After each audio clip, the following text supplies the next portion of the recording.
Hello, everyone, and welcome to Alex and Madison's Everydollar Crash Course.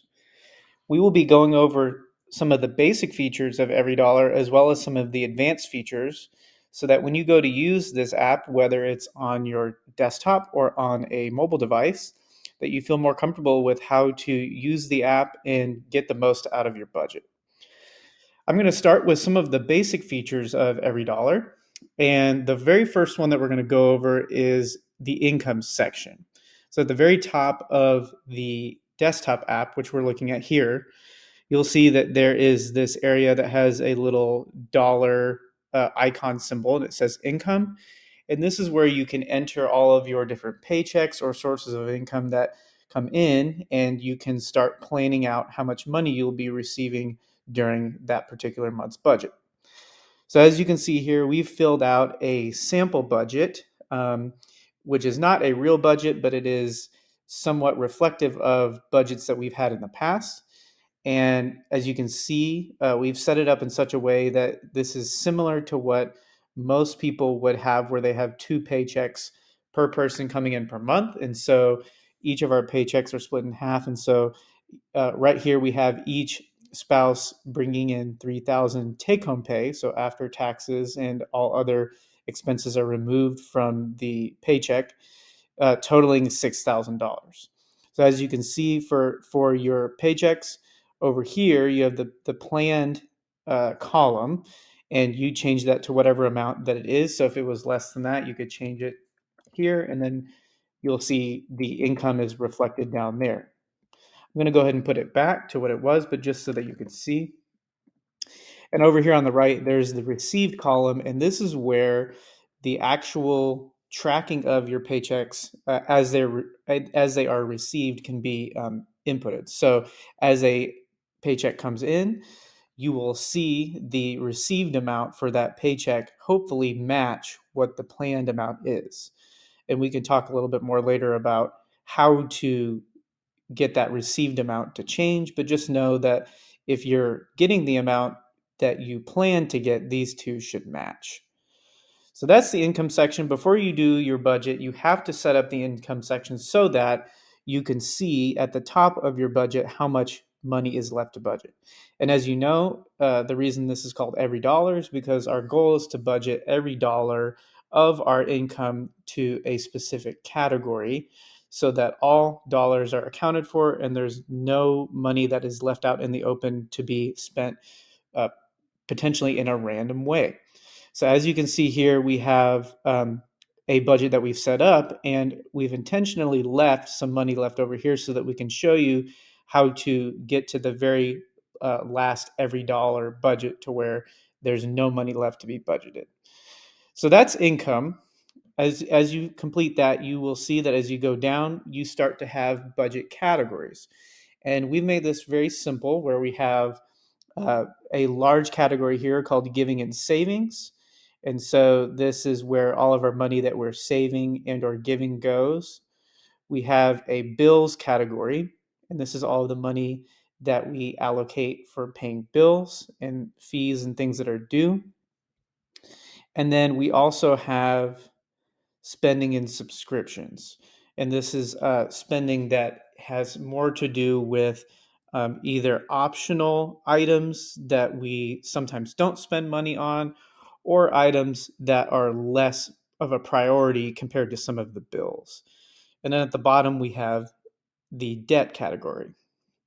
So it is up to you how many categories you have. We made this very simple so that there's only four categories, but in many cases, what you'll do is you'll actually split out some of these line items into more categories. So, for example, this bills category, we also included beyond just our normal bills, we included things that are bill like, including groceries, um, living supplies, which is what we call the category where we would spend money on things like toilet paper, paper towels, things like that that we use in the house. And then there's other things here that are sort of required, like gas money, since we all do use cars and you're going to spend money on gas. And then taxes, medical expenses, things like that. So this is a pretty large category. you could split it up into smaller categories. Like you could put just these top bills here for housing and such in its own category, and then you could put groceries and restaurants in a category that's maybe called food, and then you could put um, living into, or you could make living a category and put some of these things in here, such as living supplies, um, some of your auto things, or you could even do a separate category for auto. Really, it's up to you. The more categories you have, though, the more you have to keep track of. So you want to do as few as you can, but in a way that makes sense. So as you can see, we've gone through here and we have put all of our categories in Everydollar. And then inside of our categories, we have line items. And these line items are the different things that we budget for. So for example, I'm going to go down here to spending in subscriptions. We have a kid expenses line item where we're saving money to pay for things that our children need. And notice this is not things that they want. We have a separate category for that we call pocket money, but things that they need. So if they need a new toothbrush, or if we need to buy diapers, that would go there. We have a category for our dog, home improvement for projects around the house. You get the idea. You put line items for things that you know you're going to spend money on. Sometimes it takes a while to figure out how many line items you need, because, as we all know, when you first start a budget, it can be a little bit daunting. And so it may take a few months for you to realize, oh, there's that line item here that I need to add that I didn't realize I was spending money on. So you do have to give yourself some grace, and over time, you'll start to be able to put all these line items in. The ones that you're seeing here are sort of reflective of our own personal budgets over the years. And so you can kind of get an idea of what things that we spend money on, or that's, maybe somebody in general might spend money on. But once you've got those figured out, that's the main basis of your budget. The next thing I want to talk about is putting in a transaction. There are two ways to do this. I'm going to go ahead and show the most basic way, because some of you may have the basic version of Everydollar, which is not Everydollar Plus. And so you are not able to connect your bank account.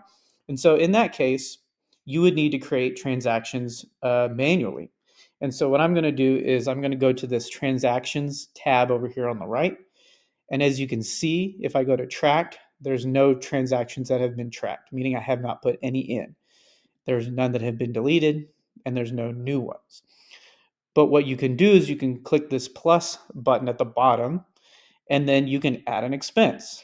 So for example, since we go to the store quite often, and many people are at the grocery store at least once per week, I'm going to go ahead and put in an expense for a grocery trip. So let's say that we went to the grocery store and we spent $100, and we'll say we went to Kroger, and then you're going to make sure it's on the correct date. If you're entering it on the date that you went there, you don't have to do anything. But let's say you're entering this after the fact. Let's say it happened yesterday, which yesterday is October 4th. I would go ahead and change that, and then you would click the budget items drop down, and this is where you choose where this is going to be coming from, what budget item. So of course you could scroll, but as you can see, there are many line items here, and so what is easier to do is just to type a search. So I'm going to put here groceries, and there it is. It pops right up, and so I can go ahead and click that. Now, the cool thing about an expense is you can split an expense among different categories. So let's say, and this is quite common, you go to the grocery store and you like to keep your house items that you purchase, consumables such as paper towels, things of that nature, dishwasher tabs. And let's say you want to do that in a separate category because you want groceries to only reflect food items. You could easily do that. You could click the drop down again. You could search for the category that you're taking that out of, and you could select that as well. So you can split the transaction among different categories. So what I'm going to do is I'm going to say, and this of course would be based off of what your receipt says and how much you actually spent, But let's say that we spent $20 on items that were not food. You'll notice that that has a remaining amount right here of $80. And so that's actually quite nice because now we can just put that number that it's pre-calculated for us in the other category. And of course, what you want to get to is zero. You don't want to leave any money that hasn't been allocated for. So once that's done, you can track the expense. And then as you can see, nothing happened because we're on the new tab right here on our transactions. But if you go to track, there it is. It shows up and it has a negative 100. Now, if you go down here to the groceries line item, which I believe is here, you'll notice that the planned amount stays the same because that's what we budgeted for. But when you do a transaction and it says here that we spent $80 of our 550, we now in this category on the right have 470 because that's showing us our remaining amount. And it also says it over here. So it's actually quite nice. You can see at any given time what's remaining in a category. Now, of course, if you click this here, you can change it to show a different type of data. So right here, this is actually showing us now what we've spent. Sometimes it's nice to know what you've spent versus what's remaining, and this will toggle back and forth. So that's quite nice. Now, the next thing I want to kind of talk about, and again, some of you may not have this, is the auto transactions. And this is a dummy account that we're using, meaning it's not our normal account. So I can't quite show this in full detail, but you'll get the idea. If you want to take transactions from your bank account and have them loaded in automatically, so you don't have to type them in, you first have to click on the accounts button over to the right, and then you can search for your bank and go through the connection process. So let's say we have Chase as our bank. You would click on that. It's going to start connecting. And then after this loads, it'll give you a chance to log in, and then you can connect your bank account to whatever bank that you bank with. Now, while this is loading, I will say this is actually a really nice feature because you don't have to do this manual typing in that you just saw me do. But the problem with it is that you have to wait for the transactions to come in. And generally, the transactions only come in on days that the bank sends data to apps like Everydollar. So on Saturdays, banks are still open. So you could get transactions on a Saturday, but Sunday they're not. And then, believe it or not, they also consider Monday to not be a day where they send bank transactions out or do any of that data processing. So on Sunday and Monday, those are the 2 days where you will not get any transactions coming in. Now, for some reason, this is taking a while to load, so I'm going to close it, but you get the idea. Once you connect that, if it's any day from Tuesday through Saturday and you load this app, what you will see is in the new category, you will see transactions in these months right here. And then you can literally drag and drop them to these line items, or you can click on them and do exactly what I did before, where you track it like this. Everything will be pre-populated, but you choose the budget items. All right, so that is entering a transaction. The next thing I want to talk about quickly, and this is pretty simple, is creating a fund. Now, as you can see, we have a bunch of funds created, and there's a little piggy bank icon when a fund has been created. But what I want to do is I want to show you how to create a fund. So what we're going to do is we're going to go up to, I can find it, here we go. We have a Christmas line item, and believe it or not, Christmas does happen once per year. And so, in order to make it through Christmas without going into the red, it is important to save for it, or at least that's the idea. So, what we like to do is create a fund for Christmas so that when we save money in one month, it transfers over to the next month and we can build up a savings account more or less for this particular line item. So I'm going to go ahead and click on Christmas. And then if you go over to the right, you can see where it says fund and it has that icon. And you're going to click on set. And then it even says here, funds help you save for expenses. Any money left over in a fund will carry over month to month. So what I'm going to do is make a fund like this. And then what you want to do is set the original balance. Now, if you're starting from scratch, you leave it at 0. But let's say that you know that you already have a set amount of money that you want to start the fund off with. You could put that. So let's say we had already saved $50 for some reason. We could set it at 50. For the purposes of this video, I'm going to set it at 0. You can also set a targeted amount. So let's say we want to save $1,000 to spend on friends and family. We could set it at 1,000. And then what that will do is it will help you track how close you are to your goal. I'm going to go ahead and save that. And then, as you can see, there's now a piggy bank icon by the Christmas line item.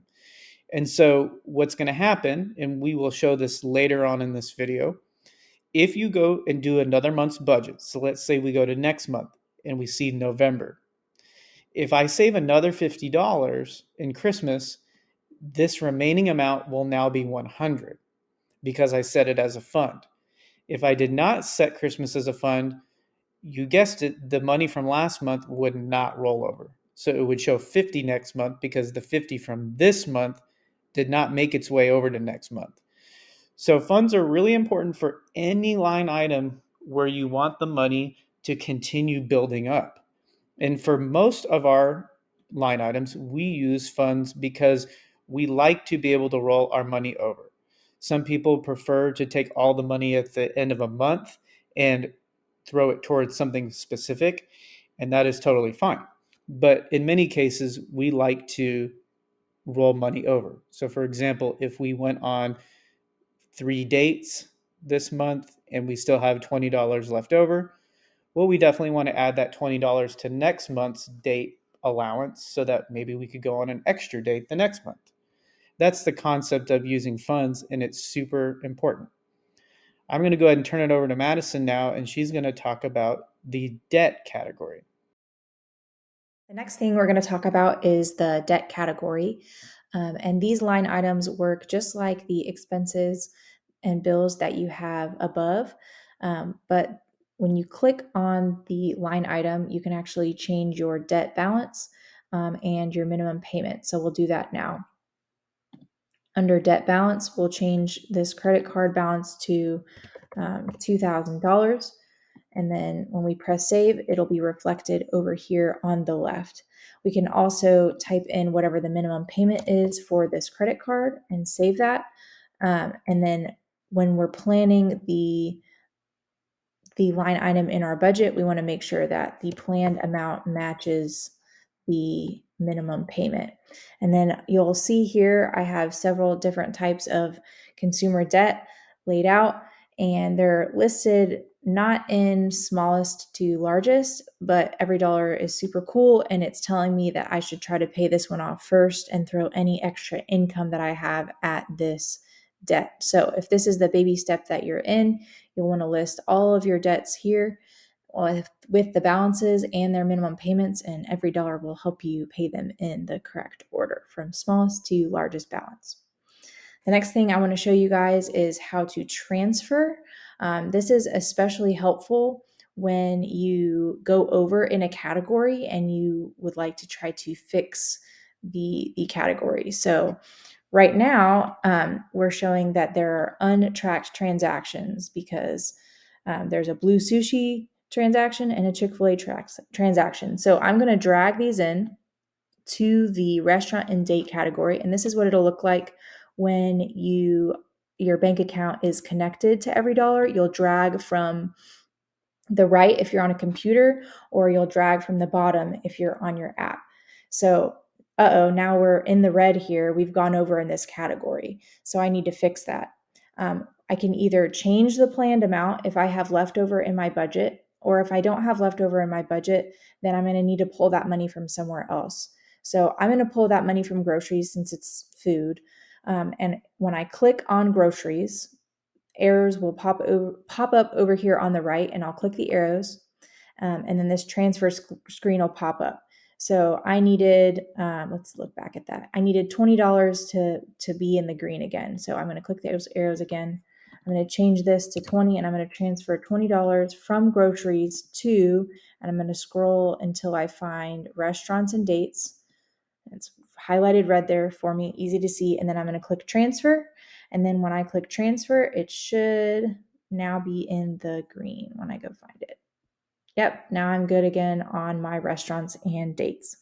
Now, the last thing I want to point out is up at the top, um, we're not really doing an every dollar budget yet. So we have $67.50 left to budget. That extra money at the end of the budget needs to go to whatever baby step you're on. So we're going to pretend like we're on baby step 3. I have $67 left to budget. I'm going to go find that emergency fund. Right now it's at 1,000. I'm going to do 6750, and now I'm 6750 closer to fully funding my 3 to 6 month emergency fund. All right, one of the cool new features that Everydollar is testing right now is the Paycheck Plan. So when you're looking at your budget on this main screen, you can do this from a computer or your phone. You'll go over to the tab or the spot on the app where it says Paycheck Plan, and you'll click over to that screen, and then it'll pull up anything that you're planning on spending money on for the month, and it'll be listed out. Now, I've already done a little bit of the legwork with this part, but you will have to go through, and you only have to do this once. You'll have to go through and put when you plan on needing the money, and when you need that money to be available for that bill. But then once you do it, it's really cool because it shows you the flow of money throughout the month. So you can see for this month, we're kind of in the red. By October 6th, it looks like we are going to go over based on the paychecks that we're receiving. So you can see I got this first paycheck at the end of September, and I'm planning on using it for the beginning of October. That only got me through October 6th before I went in the red. So I would need to make some adjustments and possibly move some of these bills later on in the month, or plan to pay for groceries later or gas later. But I would need to kind of move that around. So it's a really good visual of how your money is flowing throughout the month. So in order to be able to edit some of these, you would click on the item. So this is gas for our cars. And I'm planning on going to the gas station once a week. So $100 is planned for the entire month, and it needs to be available at least once per week. So I've clicked available on, and then I click the dates that I need the money available for. And then it actually shows me that there's going to be $25 available for each of those weeks. So I don't accidentally overspend in another area. That $25 will be allotted for gas. So let's go ahead and edit one. So let's pretend like I didn't actually mean to put these on the 6th. I need this money available. I'm going to click the available on. I'm going to make it available later in the month. So that actually comes out of my account on the 21st, not the 6th. I'm going to click off of the 6th. And that $100 now is available on the 21st instead of the 6th. And then I click set schedule. And you can see now that it moved it down lower into the monthly plan. Let's do that again with Miles's college fund. So I'm going to click college fund. I don't want it available on the 6th anymore. I want it available on the 21st. And then I'm going to go ahead and click done if it'll let me here. I'm going to hit set schedule. And then you can see that it moved down to the bottom. So a really cool way to plan how your money is going to be moving throughout the month. This is great for people who get paid weekly, bi-weekly, or bi-monthly. If you're getting paid once a month, you still could use this too, and it would be a great way for you to plan when that money is going to be coming out of your account. All right, everybody. The last feature that I'm going to share with you is the Insights feature on Everydollar. And this is I would say a more advanced feature that you only get on Everydollar Plus. So right now, if you're taking Financial Peace University, or you have paid for Everydollar Plus, or Ramsey Plus, you should have access to Insights, and it's over here on the left. It used to not be on mobile, but now it's on mobile as well. So if you're using your phone, you can do this as well. Just quick thing about Insights, it is basically a set of charts for you to look at, to sort of get an idea of what you've been doing with your budget and your spending over a long period of time. So as you can see, I am currently showing you, this is actually our personal set of charts. And of course, you can see I have all of the numbers and everything blurred out because I just want to show you the principle of this. But there's a couple different categories. There's spending totals, there's spending breakdown, and then there's monthly income and income versus spent. And I'll kind of just quickly go over each of these. And you'll notice that if you've just been using Everydollar for 1 month, 2 months, you're not going to have the amount of data that you see here. And so that'll be a kind of another incentive to keep using Everydollar, and then you can start really getting some conclusions from your data as you look over time. So quickly, the spending totals area. This is a pie chart that you can kind of see what percentage of your spending that you, or sorry, what percentage of your income you spend where. And so, like for example, the big green area there, that's all of our savings. Now, when I say savings, I don't mean like putting into a savings account. It's all the money that we have in our savings budget category. So that means, we save for a bunch of different things like Christmas and birthdays and things like that. So that's our savings. Housing is blue. The orange one is our lifestyle. So that's kind of, paying for things like living supplies, things like that. Purple is insurance. Green is food. The light green is giving. You get the idea, and you kind of just get to see an overview. It's kind of nice. Now, if you go over here and you click on one of these, you can specifically see what the individual items within that group are. So like here's our lifestyle. Now it's broken up into, a bunch of different chunks. You could do the same thing with food. So like, we only spend money on groceries and restaurants, but that's so cool. You can see like, oh my goodness, look at that percentage of restaurants to groceries. That's a pretty good percentage. We're not overdoing it on the restaurants, which is the blue triangle pie section there. You might look at this and go, oh my goodness, I'm spending way too much eating out. And so it's a good way to look. Over here on the right, we have spending breakdown. This is kind of similar, except it is a month by month chart of basically what you were looking at on the left. And so right now you can see these items here. It'll show you month by month how much of each month was spent doing what. So like right here, we have in August we spent more money on lifestyle, and I can't even remember what that was, but you get the idea. There's stuff in there that you spent more money on. So here you can do the same thing. We could do let's pick transportation. Why not? Oh, so check that out. Gas, inspection, toll tag, auto supplies and maintenance. And you can kind of see what you're doing each month. I love to use this spending breakdown to find averages. So, for example, housing and utilities. I might go here and go, okay, it looks like the average, and of course again you can even break it down even farther by items. So for example, our electricity, all right, so whoa, there's a big swing there in the amount that we spend each month on electricity, because again, some months are hotter, sometimes we do more laundry. And so what I like to do is take that average number on the left, the yellow one that you can't see right now, and you would split that amongst each month evenly so that you are saving the same amount every month, whatever your average is. And then in any given month, if it's high or low, you've got enough to cover that amount. So that's pretty cool. It's a great way to use this. Okay, now on the bottom, we have monthly income. Pretty simple. It's a monthly bar chart that shows, what all these income sources are, and then, how much they're bringing in, stuff like that. And then the last one is income versus spent. So you have your income, which is the green line, and you have your spent, which is the blue line.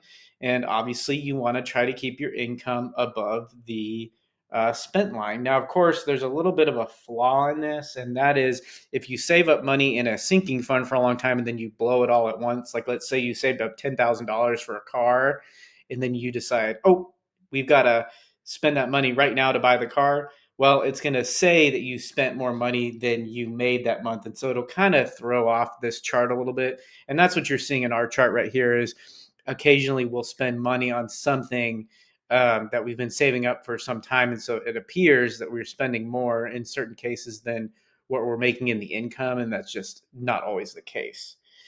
So the insights, a little bit more advanced, but once you've gotten a full year of Everydollar under your belt and you are using it like crazy, this really can help you dial in your budgeting and also your just your technique for figuring out ways to save money and just do better in that category and really win. So I hope this was helpful to you.